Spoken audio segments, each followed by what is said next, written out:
Hello, Nathan Adlin here with the 2014 Buick Verano, and I have a question for you. Do you think America has figured out how to build a proper entry-level premium small car? The answer may surprise you. Coming up next on the Fast Lane Car.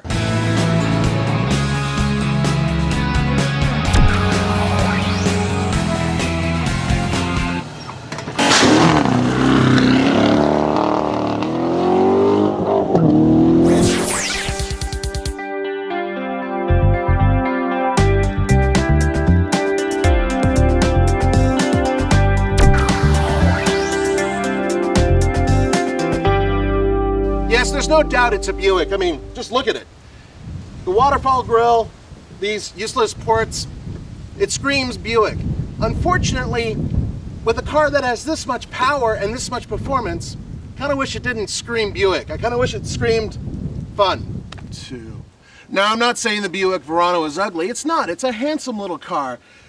It's not necessarily the most stylish amongst all of the vehicles it competes against. I personally think that some of the cars built by Ford, perhaps the MKZ, maybe they have a little bit more of a styling flair, but I still think that this one is more proportionate in terms of its design, except for these chrome strips, eyebrows over the tail lamps. It's not slap-worthy, unfortunately.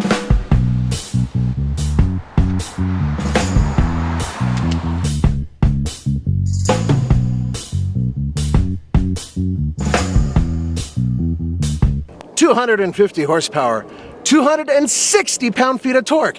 This 2-liter is direct injected and has a sweet little turbocharged power plant that just absolutely works the best out of any car in its class. I'm not kidding. And it's hooked up to a 6-speed automatic transmission. There is a 6-speed manual available, but the 6-speed automatic transmission, believe it or not, is probably the better transmission with this vehicle. And guess what? Around corners, it zings.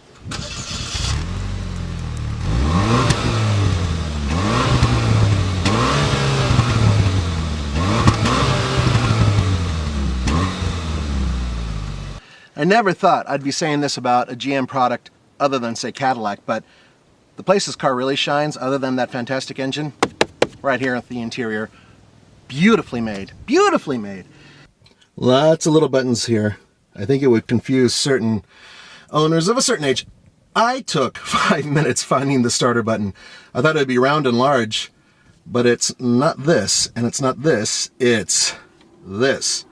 And it's a lot like the trunk button. See that? Yeah? So, push the brake, push this. Not too bad.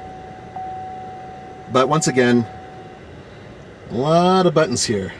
All the way down. And I think, especially these down here, they take your eye off the road while you're driving.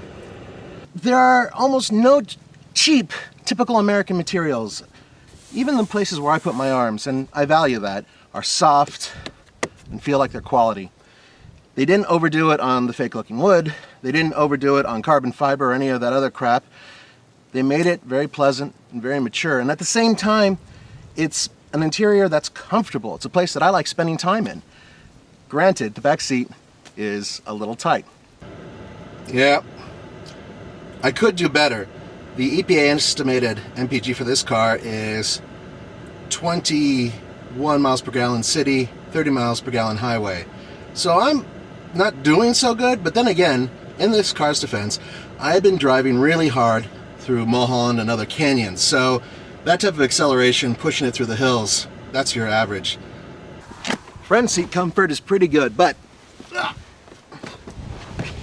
wait a minute, I got it.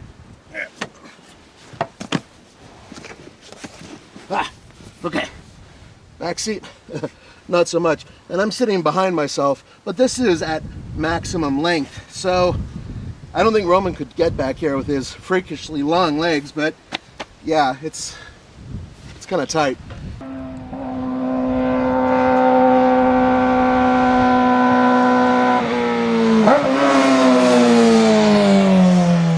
In fact, it's a lot like the Chevy Cruze. Big surprise there, huh? Fortunately, if you're an average sized adult or a child, it's very comfortable back here. The seats are nice and squishy, good leather, decent headroom.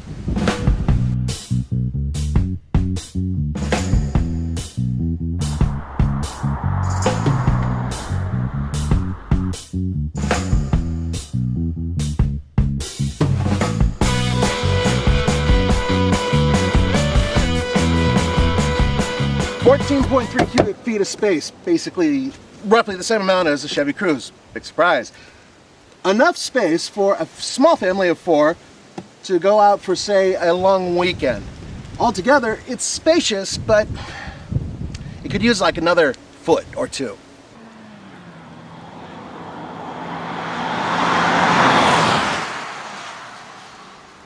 Most front-wheel drive cars have more weight over the front end than the rear end. In this case, yes, about 60% of the weight is over the engine. That's okay, as long as you can get used to that when you're driving performance. And this little guy does okay. Granted, there is oversteer when you really push it, but the traction control system, if you leave it alone, and if you're not an ape like me who turned it off a couple times, it'll save your butt. It really will.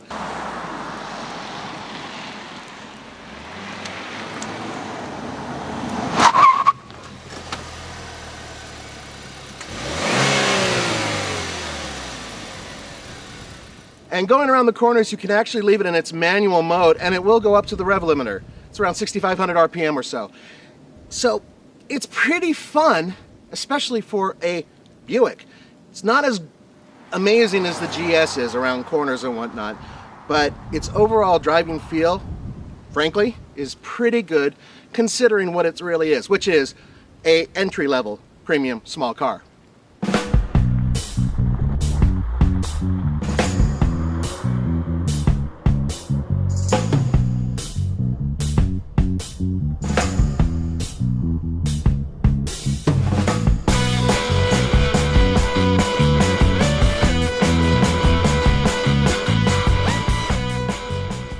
On the TFL scale of buy it, lease it, rent it, or forget it, I'm giving the 2014 Buick Verano a lease it. It's almost a buy it, but despite the fantastic engine transmission combo and the really good performance, it should get slightly better gas mileage, and frankly the back seat is just a little too tight. Also, sorry, but some of those buttons are just a little too fiddly for me. Otherwise, it's an excellent value. It's a smart car to drive, and it's fun. And fun kind of puts it way above the stratosphere.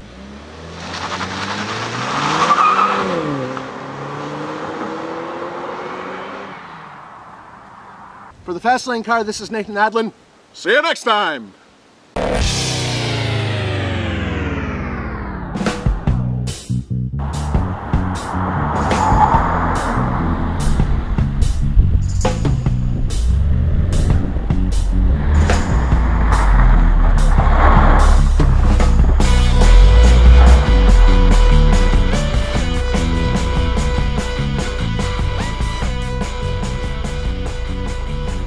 I just discovered one more problem.